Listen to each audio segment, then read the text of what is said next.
Hey, how's it going? Today I'm going to be doing a highly requested video that I've been planning for a long time, and it's been in the works for a while, mainly because I've been doing research and trying to get my thoughts in order. And if you are new to the channel, then welcome. I've been playing RuneScape for over 12 years, and I want to share with you my tips and advice on what to do when you first get membership. Now, I do have a video on what to do before you get membership, so if you'd like to see that first, I'll have that link in the description. I know it's extremely overwhelming because there's so much more content available to you as a member, but I'm going to try to break it down as simple as I can by going down the list skill by skill. This guide is going to be focused more around low and mid-level intros to skills, so don't expect God Wars or other similar high-level endgame content. I'm not going to be going too deep into each skill because the video would just drag on way too long, but I will be giving you a general overview on how to get started with each one and some of the best methods. Before we get into the skills, I want to talk about a few general things to do when you become a member. So, first off, the number one most important thing to do is quests. And I'm going to be repeating this so much throughout the video that you're going to be sick of the word quest by the time it's over. We are going to be coming back to quests in just a minute, so hold that thought, but the next thing is what items should you buy? You need to stock up on as much teleport jewelry as you can so you'll be able to get around the world faster.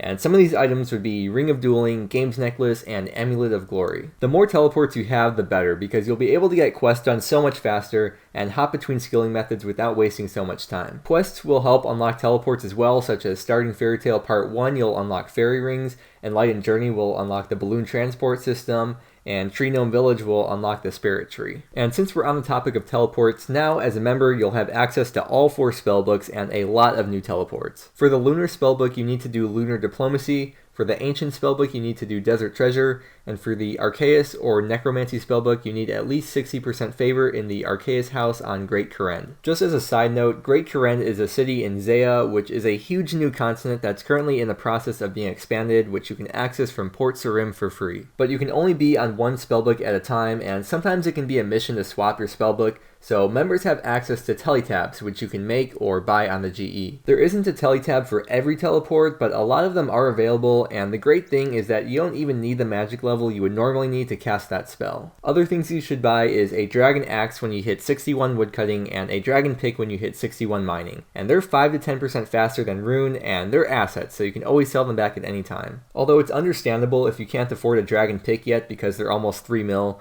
but there's really no excuse to not have a Dragon Axe because they only cost about 50k. Stamina potions are another useful item which are somewhat pricey but definitely worth the cost because they restore 20% run energy and reduce the rate your energy decreases by 70% for 2 minutes, which will make questing and certain skills much more efficient. Another very important thing to buy as a member is upgraded armor. And usually the first armor you would upgrade from Rune would be to either Granite with level 50 defense or Dragon if you have level 60. After Dragon, Barrow's armor is probably the most common armor to have at 70 defense. However, it does degrade and you can repair it for a cost at Bob in Lumbridge or at the armor repair stand in your player-owned house. Possibly one of the most important pieces of armor to work towards is Barrow's gloves. And it's not actually a degradable Barrows item like the others, and it comes at a one-time cost of 130k or 104k with completion of the Lumbridge Elite Diary. However, you need to complete Recipe for Disaster, which is a huge quest with many subquests, and by working towards completing Recipe for Disaster, you'll complete a lot of other quests and gain a lot of levels through XP rewards and getting the quest requirements. The next thing to work towards as a member are skilling outfits, and there's 5 different skilling outfits and they're available for mining, fishing, firemaking, woodcutting, and farming. Each outfit is obtained through a different method, but what they do is each piece gives a specific boost to your XP, while wearing the full set gives you an even bigger bonus. And for all the skilling outfits, you'll get an extra 2.5% XP in total for whatever skill it is that you're training. I know an extra 2.5% XP doesn't seem like a lot, but I'm going to assume your end goal is 99 all. So if you need to get 10 mil XP in a skill, you'll be saving an extra 250k XP, which depending on the skill may or may not be worth it to you to put in the extra time into getting that skilling outfit. But I will say that if you ever plan on going for post 99 XP, then it will definitely be worth it to get any of the skilling outfits. And they don't degrade or cost any money, so the sooner you get them the better so you don't miss out on free XP. One very easy thing you can do right when you get membership is go down a flight of stairs in the Varrock Museum and do the natural history quiz.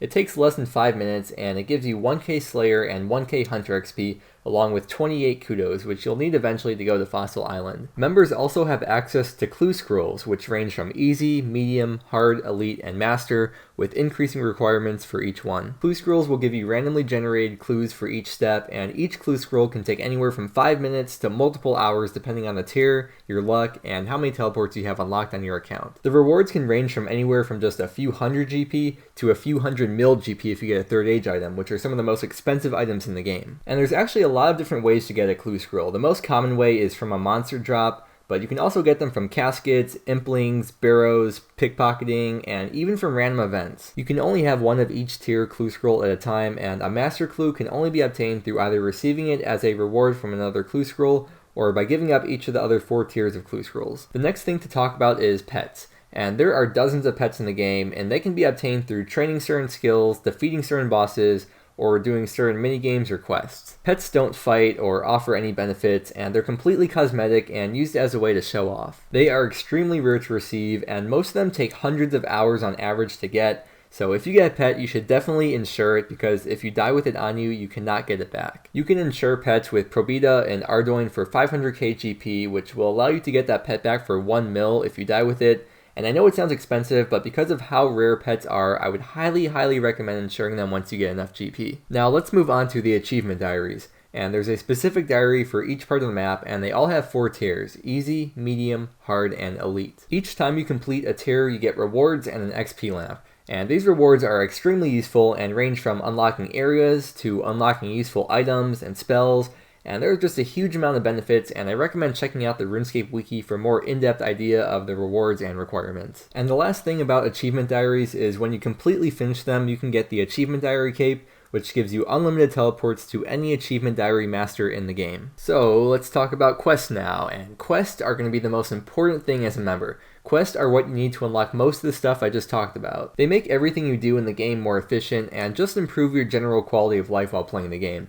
And some of the harder quests require easier quests to do them, which can lead you into a long chain of doing quest after quest. One of the best parts about quests, though, is that most of them have skill requirements, so by working towards those quests, you end up training your skills as well. A lot of them give very generous XP rewards, especially for lower levels, and I will cover some of those quests as I go through each skill, but I'll link a very useful wiki article in the description of the quest experience rewards. One last useful tip about quests is that by finishing all the quests, you can get the quest cape, and it offers unlimited teleports next to the closest fairy ring in the game, which is so useful for so many different things. Okay, so now that we've got the general gameplay stuff out of the way, we're finally going to get into the skills.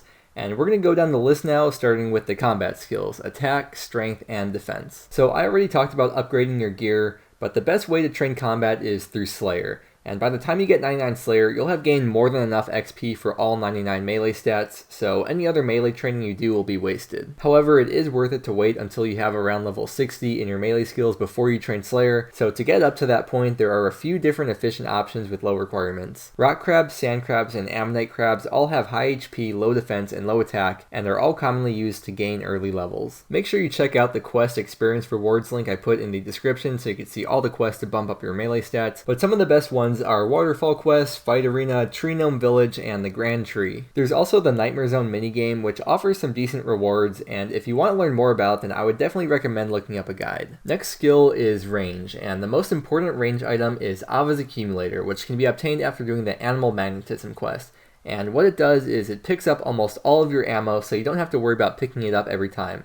And this is extremely useful, especially when you're safe spotting monsters. Another useful range item when starting out is the Dorgeshuun Crossbow, which only requires level 28 range and completion of the Lost Tribe quest. It has very good stats for its level, and it's a solid option when starting out. As a member, you also have access to darts and knives, which are very fast weapons and great XP when training on crabs. And now for prayer, you finally have access to more than just big bones. And if you're using bones, dragon and wyvern bones will be your most cost-efficient method of training at either a player-owned house with a gilded altar or at the Ectofontis, which you should only do after completing the Ghost Ahoy quest. Your other option of training is by gaining 60% favor in the Arceus house on Great Karen and using reanimate spells in the Arceus spellbook. This is a slower but cheaper method than using bones. A very useful item for training prayer would be the Bone Crusher, which you can unlock after finishing the hard Mauritania diary tasks. And you could charge it up with Ecto tokens to automatically crush bones that monsters drop, giving you prayer XP. For magic, I already went over the different spellbooks, but the Lunar spellbook has so many useful spells,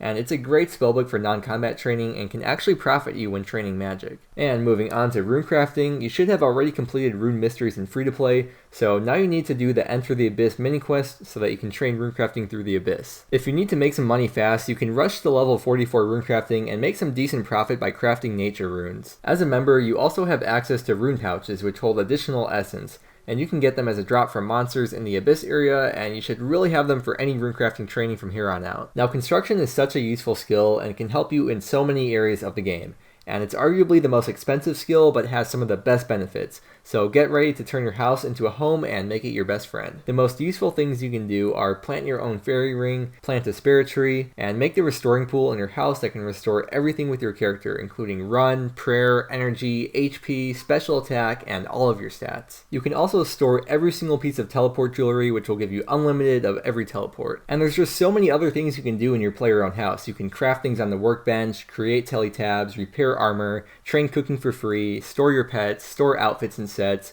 and there's just so many things. I could go on and on. What I'm trying to say is, as you get money, do construction and it'll help you out in many different ways. Also throw house parties and get lit. Next up is hit points, and I probably don't need to explain this, but the only tip I'm going to give you is do the Witch's House quest for a nice little boost in HP right when you get membership. Agility is another one of the most useful skills when starting out, and this is because the higher your agility level, the faster your run energy restores. For example, at level 1 agility, it's going to take you 7.5 seconds to restore 1% run, while at level 50, it only takes 4 seconds to restore 1%. Probably the most useful benefit of training agility is the graceful outfit. And when you train agility using rooftop courses, you earn marks of grace which can be traded in for outfit pieces. The full set will decrease your weight by 25 kilograms and increase your energy restoration 30% faster than normal. So when you're new to members and don't have a lot of teleports unlocked, you really should try to get the graceful set as soon as possible because it'll help you out with quests and training skills.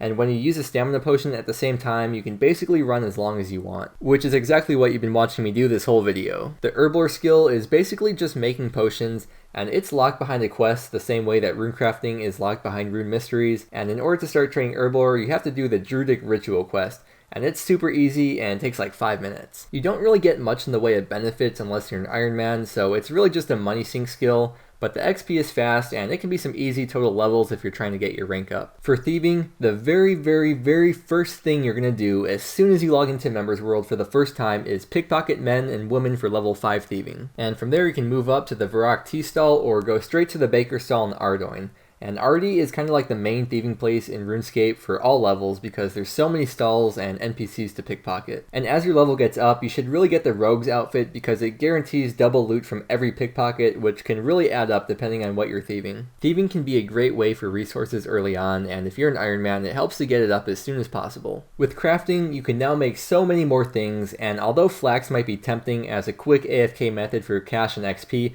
do not spin flax for 10 hours or else all your friends will make fun of you. You could get way more XP by using a different method of training crafting and use the time you save to earn much more GP than you would have made just from spinning flax. Some good methods of training would be making gemstone jewelry, using leather and dragonhide, blowing glass, or making battle staves. There's also some spells on the Lunar Spellbook that give magic and crafting XP and profit you as well. But let's move on to the next skill, which is fletching, and that is the art of making bows and arrows. There's 3 main methods of training fletching, and the first is making unstrung bows, which is more AFK and less XP. The second is stringing bows, which is more XP but less AFK. And the third method is making darts and bolts, which is what I'm doing in the video, and generally you lose a lot of money doing this, but it can be done while training other skills. There's not much else to say about fletching, so now we're going to be moving on to Slayer. Slayer is a skill where you're given tasks of defeating a certain number of a specific monster from a Slayer Master, and you get XP based on the amount of HP that monster has. And for each task you complete, you get Slayer points, and the points are very useful for unlocking many things, including the Slayer Helm, Slayer Ring, and the Herb Sack.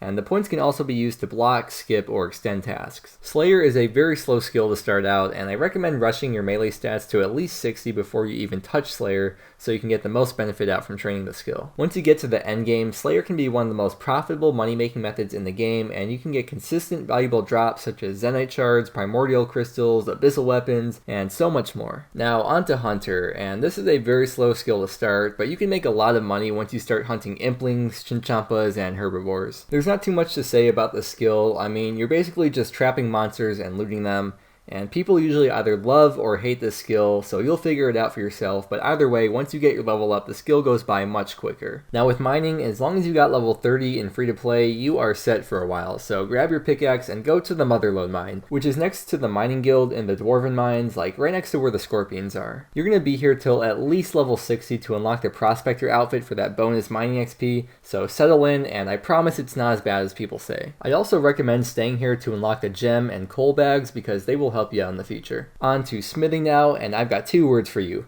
Blast Furnace. You only need level 30 smithing and to have started the Giant Dwarf quest, and the benefits of the Blast Furnace are that you only need half the coal you would normally need to smelt a bar, and that you can make full inventories of bars almost instantly. Hopefully you got the coal bag from Motherlode Mine because it's going to help out so much here. Because of this, even with steel, you can make well over 500k GP per hour and 50k XP per hour from level 30. So when new members ask what's a good way to make money with low requirements, Blast Furnace is the answer. Also, I'd recommend doing the Family Crest quest for the Goldsmith Gauntlets because they double the XP you get from smelting gold, which is the fastest smithing XP possible in the game. Which means at level 40, you're able to get 350k XP an hour from smelting gold all the way to 99. It is costly, but if you're looking to rush the skill, then that would be your best bet. And now for fishing, if you don't have 48 yet, you're best off staying at Catherby until then. I like to fish there, and there's a range on the way back to the bank that's perfect to use after each inventory. But when you do get 48 fishing, as long as you have 15 agility and 15 strength, you can start barbarian fishing. And this is just southwest of the barbarian outpost, and this is the fastest fishing XP in the game. If you started here with 15 agility and 15 strength and didn't leave until you reached 99 fishing, you would have 73 agility and 73 strength, if that puts it in perspective for you. And honestly, it isn't that bad of an idea to stay here all the way till 99 either. For cooking, just like with smithing, you should do the Family Crest quest to get the cooking gauntlets, which reduce the rate that you burn food. The best possible place to cook is the Rogue's Den, which has a bank right next to a never-ending fire, so you don't have to move at all. But if you're looking to reduce your burn rate, then there's a range in Great Kourend in the Hosidius house that you can use once you reach 100% favor. And this range gives a 5% increased chance of successfully cooking food. And other than that, just cook the highest level of food you can that you won't burn. Fire making is easy. All you need to do is get 50 fire making, burning the highest logs you can, and then go to Wintertodt. You can teleport straight there by using a games necklace, but I'm going to assume that you're a brand new member and haven't visited Zeah, so then all you have to do to unlock the teleport is go to Port Sarim, talk to Zeos, and take the boat to Zeah. And then the teleport is unlocked and you could teleport there right away. And you are going to be staying there all the way until 99, but make sure you turn your public chat off before you go there. Woodcutting in members is not too different from free to play, and like I said at the start of the video, you can now use a dragon axe which will cut logs 5 to 10% faster than rune. You can also get bird's nests from trees, so make sure you pick those up for the loot. Once you hit 60 woodcutting, you can enter the woodcutting guild with 75% favor in the Hosidius house in Great Kourend. And by woodcutting here, you get an invisible +7 woodcutting boost, along with every single type of tree right next to a bank. And we are finally up to the last skill now, which is farming. And farming is a very complicated skill, and I can make a video much longer than this one just to explain the basics of farming and how to do basic farm runs. But to start off the skill, definitely do the quest Fairy Tale 1, which will unlock the magic secateurs and boost you straight to level 17 farming. After that, if you do the Forgettable Tale of a Drunken Dwarf quest and the Goblin section of Recipe for Disaster, you can bump your farming straight to level 26 without ever touching the skill. But the basic concept is if you want more GP, I'm sure you've heard of this, do your herb runs, and if you want more XP, then focus on tree runs. The Lunar Spellbook is one of the most useful things to have for farming because you can check your patches from anywhere, you can fertilize them, you can cure disease. There is a way to train farming constantly by doing the Tithe Farm minigame with 100% Hosidius favor and level 34 farming. However, it's extremely click intensive and I wouldn't recommend staying here past unlocking everything. And that is the last of the skills, so I just want to talk about a couple more things. I forgot to mention this earlier in the video, but the Client of Kourend quest will double the speed that you gain favor in Great Kourend, and it takes like 15 minutes without teleports, so if you're planning on doing anything in Zeah, definitely get that quest done. I also want to talk about burning out. If you stick with the same skill for weeks at a time trying to get 99, then you might just completely give up on RuneScape. So if you feel yourself starting to burn out, then try to hop skills more often, especially as you get to the more mid and endgame content where the levels get much slower. Or if you really want to stick with the same skill, then switch up the method that you're doing. Even if the method isn't the most efficient, as long as you're enjoying it, that's all that matters. Because at the end of the day, this is a game, and if you're not having fun playing a game, then you really shouldn't be playing it. But there are some people who just never burn out and find the repetitiveness of skills to be almost therapeutic in a way. So if that's how you are, then completely ignore my advice about burning out and keep doing what you're doing. But we are going to be wrapping up the video now, and I cannot believe this is over 20 minutes long. I really did try to condense it as much as I could. I actually even went over the length of the random stock footage that I took, so I had to throw in another clip of me skilling because I was not expecting this to go on and on. Anyways, I know I didn't get everything I could possibly include in the video, but I did try to get all the basics in there. The RuneScape wiki is your friend, and 99% of the things that you want to know about the game can be answered there, and it is such a valuable resource. I'm going to throw as many useful links as I can in the description to guide you as well. If I forgot something important that you think should be known to new members, then please leave a comment and I'll be sure to add it into the description. I really do hope the video is able to help you out, or at least point you in the right direction, and if so, please give the video a like. I truly love making old school RuneScape videos, and check out my other stuff too, and if you'd like to see more from me, then please subscribe, it really would mean a lot. And if you just got membership or are about to, then congratulations and good luck as a member. The game is really just starting for you now, and I wish you the best of luck on your adventure. But I would just like to thank you so much for watching, and I will see you again tomorrow.